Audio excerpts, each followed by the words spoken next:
نحمده ونصلي علی رسولہ الکریم اما بعد فاعوذ باللہ من الشیطان الرجیم بسم اللہ الرحمن الرحیم۔ آنن پانن سیاہ رنگ کے دو فرشتے میری قبر میں آدم کے، انہوں نے مجھے اٹھا کر بٹھایا، نہ پوچھو اس وقت میری کیا حالت تھی، میں تھر تھر کانپ رہا تھا۔ انتہائی غضبناک لہجے میں بولے، من ربک۔ حیرانی کی بات ہے کہ زندگی میں شاید کبھی میں نے کوئی قرآنی آیت حدیث نبوی سنی ہو، لیکن مجھے عربی کی صحیح سمجھ آ رہی تھی کہ یہ پوچھ رہے تھے کہ تیرا رب کون ہے۔ عجیب خبت سوار ہوا مجھ پر کہ میں نے جواب دینے کی بجائے عجیب قسم کی بھڑکی مارنا شروع کر دیں، جیسے شیطان نے کسی کو چھو کر باولا کر دیا ہو۔ ہا ہا لا ادری، ہا ہا میں نہیں جانتا۔ پھر مزید سختی سے بولے، ما دینو، تیرا دین کیا ہے؟ دوبارہ میں نے وہی جواب دیا۔ غضبناک ہو کر بولے، ما ھذا الرحمن الذی بعث فیکم، کون ہے یہ جن کو تمہاری طرف بھیجا گیا؟ قسمت کھوٹی، اس مرتبہ بھی میری زبان سے وہی الفاظ جاری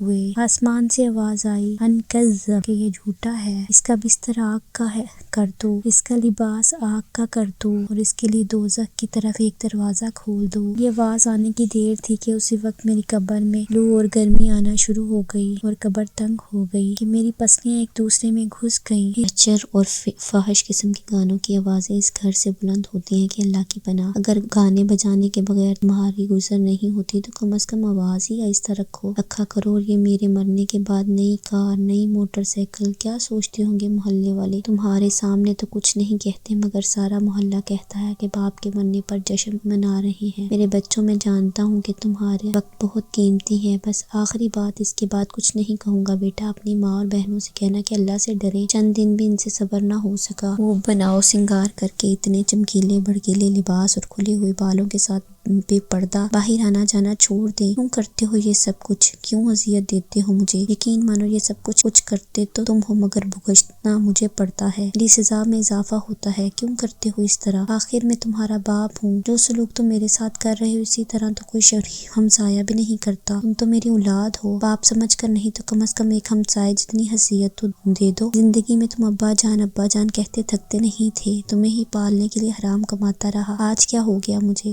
یہی نہ کہ یہاں میرے پاس دولت نہیں ہے، تمہارا ستیہ ناش اس ڈرائنگ روم میں میری اتنی بڑی تصویر ہار ڈال کر سجا رکھی ہے، کس کو دکھانے کے لیے؟ جاؤ، میں تمہیں جائیدادوں سے آگ کرتا ہوں، اللہ تم جیسی اولاد کسی کو نہ دے۔ خیر اس میں میرا اپنا قصور ہے، میں نے اولاد کے لیے سب کچھ کیا مگر ان کی تربیت کے لیے کچھ نہ کیا۔ میں کہتا تھا کہ بچے بڑے ہو کر کیا کہیں گے کہ ہمارے باپ نے ہمارے لیے کوئی جائیداد بھی نہیں بنائی۔ افسوس، اگر ان کی تربیت اللہ اور اس کے رسول صلی اللہ علیہ وآلہ وسلم کے بتائے ہوئے طریقے کے مطابق کرتا تو آج یہی اولاد میرے لیے صدقہ جاریہ ہوتی۔ اس وقت کوئی کہتا کہ اپنی اولاد کو قرآن کی تعلیم بھی دلواؤ تو میں نے انہیں افسر بنانا ہے، ملا نہیں بنانا۔